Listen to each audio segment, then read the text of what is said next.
जय श्री कृष्णा, राधे राधे। पुष माह में अंतिम एकादशी का व्रत साल 2025 में पुत्रदा एकादशी का व्रत शुक्ल पक्ष की तिथि में किया जाएगा। पुत्रदा एकादशी का महत्व है कि जिन भी प्रियजनों को निसंतान है, उन्हें इस व्रत के करने के मात्र से संतान की प्राप्ति होती है। इस व्रत में कथा सुनने का भी महत्व है। विधि विधान से विष्णु भगवान की पूजा अर्चना अवश्य से करनी चाहिए।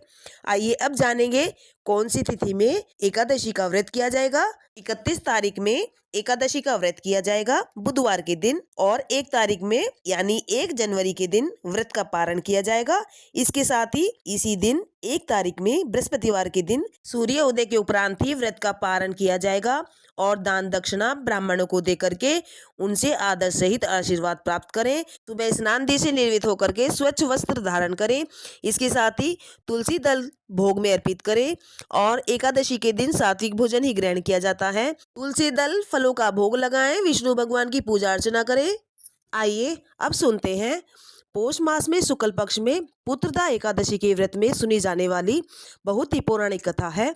श्री युधिष्ठिर ने पूछा, हे कृष्ण, आप मुझे पौष मास के व्रत के बारे में विस्तार रूप से समझाइए। इस दिन कौन से देवता का पूजन किया जाता है और इसके क्या विधि विधान है, इसका महत्व मुझे समझाइए।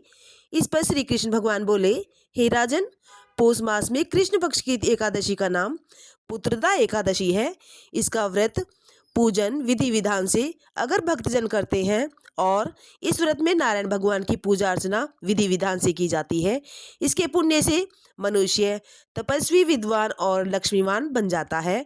इसकी मैं तुम्हें विधि विधान से कथा का महत्व तुम्हें सुनाता हूँ, विस्तार रूप से सुनो।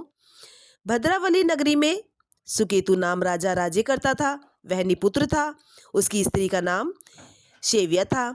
वह सदैव निपुति होने के कारण चिंतित रहती थी, क्योंकि उसकी कोई संतान नहीं थी। वह अत्यधिक बहुत चिंता व्यक्त करती थी, और इस पर वह बहुत दुखित रहती थी। इसके साथ ही वह पुत्रहीन राजा के पितर रो रो कर पिंड लेती थी। इसके साथ ही वह सोचा करते थे कि इसके बाद में कौन से मुझे पिंडदान करेगा, मुझे कोई संतान भी नहीं है, इस राजा का कौन अधिकारी बनेगा, और मैं इस राजा का राज्य वैभव में संतोष नहीं कर पा रहा हूँ। मुझे मन में शांत नहीं है, क्योंकि मेरे मन को एकाचित्र शांति प्रदान ही नहीं है। मैं प्रभु की कृपा से मुझे कोई संतान प्राप्त हो, तो मेरे राज्य को संभालने वाला अधिकारी मिल जाए, और इस राज्य को कौन संभालेगा, कौन इसका राजा बनेगा। इसके साथ ही इसका एकमात्र कारण पुत्रहीन ही था, क्योंकि संतानहीन होने के कारण राजा अत्यंत ही चिंतित रहता था। वह अपने मन में सोचने लगा कि मेरी मुक्ति पाने के बाद मुझे कौन पिंडदान करेगा, कौन मेरे राज्य का राजा बनेगा। इसके साथ ही बिना संतान के पुत्र के पितरों में, देवताओं में उत्सर्जन नहीं हो सकता, क्योंकि उन्नति प्रदान नहीं होती। जिस घर में पुत्र न हो, वहाँ सदैव अंधेरा ही रहता है। इसलिए मुझे पुत्र की उत्पत्ति प्रयत्न करना चाहिए, और मुझे प्रभु की उपासना करनी चाहिए, और मुझे क्षमा याचना करनी चाहिए कि हे प्रभु, कि मेरे भाग्य में कोई संतान ही नहीं है, और पूर्व जन्म के कर्मों से ही इस जन्म में पुत्र की प्राप्ति मुझे होगी या नहीं, मेरे राज्य का राजा कौन बनेगा, कौन धन संपत्ति का अधिकारी बनेगा। और इस तरह से राजा रात और दिन इसी चिंता में लगा रहता था। एक समय राजा ने अपना शरीर त्याग देने की सोची थी, और उस पर विचार किया, और आत्मघात करना महापाप होता है। राजा इस तरह मन में विचार कर एक दिन छिपकर वन को चल दिए। राजा घोड़े पर सवार होकर वन में पक्षियों में और वृक्षों को देखने लगा। हाथी अपने बच्चों और हथनियों के बीच में घूम रहे थे। राजा सोच विचार में लग गए, और राजा को प्यास होने के कारण अत्यंत बेचैन होने लगा, और पानी की तलाश में आगे बढ़ने लगा। तभी कुछ आगे ही जाने के बाद एक सरोवर मिला। उस सरोवर में चारों तरफ मुनियों के आश्रम बने हुए थे। उस समय राजा के दाहिने अंग फड़कने लगे। तभी राजा मन में प्रश्न होकर के सरोवर के किनारे बैठे, और मुनियों को देख करके घोड़े से उतरा, और दंडवत आदर सहित उन्हें हाथ जोड़ करके क्षमा याचना आदर सहित प्रणाम करता है। और राजा को देख करके मुनीश्वर बोले, हे राजन, हम आपसे अत्यंत ही प्रश्न है, तुम इस जगह पर क्यों आए हो, सो कहो, तुम्हें क्या चिंता खाई जा रही है। इस पर राजा बोले, और हे मुनीश्वरों, आप कौन है, और आप किस लिए यहाँ पर रहते हैं, सो कहिए मुनिवर।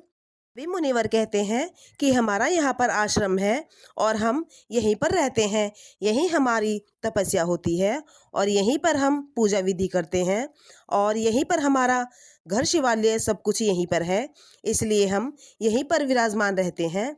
तो हे राजन, आप मुझे विस्तार रूप से सुनाइए, आप क्यों इतना चिंतित हो और क्यों इस वन में घूम रहे हो, यहाँ पर किस लिए आए हो। तभी वे राजा कहते हैं कि हे मुनिवर, मुझे एक चिंता सताई जा रही है, क्योंकि मुझे कोई संतान नहीं है और संतान के प्रति मैं अत्यंत ही दुखित हूँ। मुझे धन दौलत की कोई ज़रूरत नहीं है, क्योंकि मेरे राज्य में अधिक धन दौलत के भरपूर भंडार भरे हुए हैं, परंतु उस धन दौलत का कोई अधिकारी मुझे संतान प्राप्त नहीं है। तो मुनिवर, आप मुझे कुछ ऐसा उपाय बतलाइए जिससे मुझे संतान प्राप्त हो जाए। तभी मुनिवर ऐसे उसके सत्य वचन सुन करके और कहते हैं कि हे राजा, तुम्हें संतान नहीं है तो क्यों चिंता करते हो। देखो, पुत्रदा एकादशी का व्रत आता है। अभी इस मास में शुक्ल पक्ष की तिथि में, अर्थात पौष मास में शुक्ल पक्ष की तिथि में पुत्रदा एकादशी का व्रत किया जाता है। जो मनुष्य इस व्रत को श्रद्धा और भावनिष्ठा के साथ करते हैं और भगवान विष्णु की पूजा अर्चना करते हैं, उन्हें संतान अवश्य ही प्राप्त होती है, क्योंकि ये एकादशी पुत्रदा एकादशी के नाम से जानी जाती है। तो देखो वत्स, तुम ऐसा करो, इस व्रत को करो विधि विधान से और इनका पूजन करो, तुलसी दल का भोग लगाओ, इसके साथ ही रात्रि के समय भजन कीर्तन करो और भगवान विष्णु का पूजन अर्चना करने के उपरांत ही उनका जाप करो।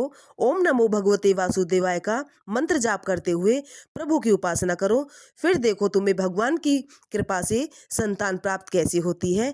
इसके साथ ही तभी मुनिवर के ऐसे वचनों को सुनकर राजा एकादशी का व्रत निश्चय ही किया और ऐसा उपरांत किया कि उस दिन भजन कीर्तन भी किए और राजा ने मुनि के कहने के अनुसार ही विधि विधान से पुत्रदा एकादशी का व्रत किया और रात्रि में भजन कीर्तन किए और द्वादशी के दिन व्रत का पालन किया।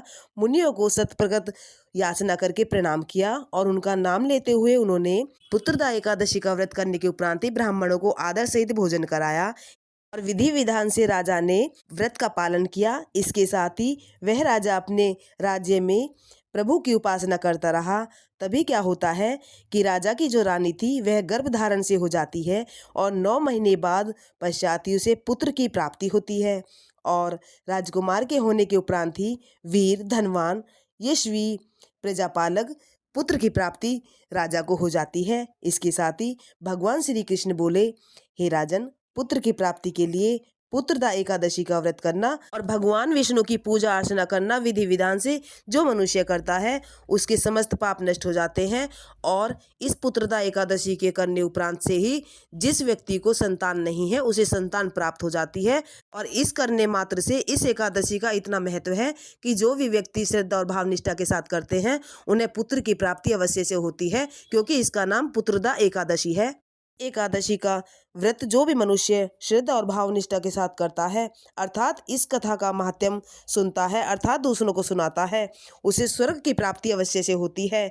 और इसके साथ ही जिस व्यक्ति को संतान प्राप्त नहीं होती है, इस व्रत के प्रभाव से उसके सभी दुख दूर हो जाते हैं और पुत्र का प्राप्ति अवश्य से इस व्रत के करने उपरांत हो जाती है। भगवान विष्णु की कृपा से उस राजा को की प्राप्ति हुई और मन से चिंता का विषय भी हट गया।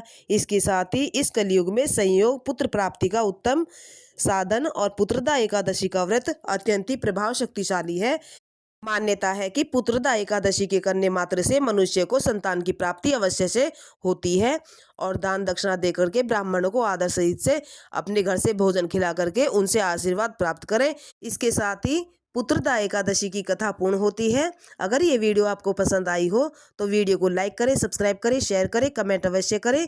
बोलिए विष्णु भगवान की जय, माता लक्ष्मी की जय।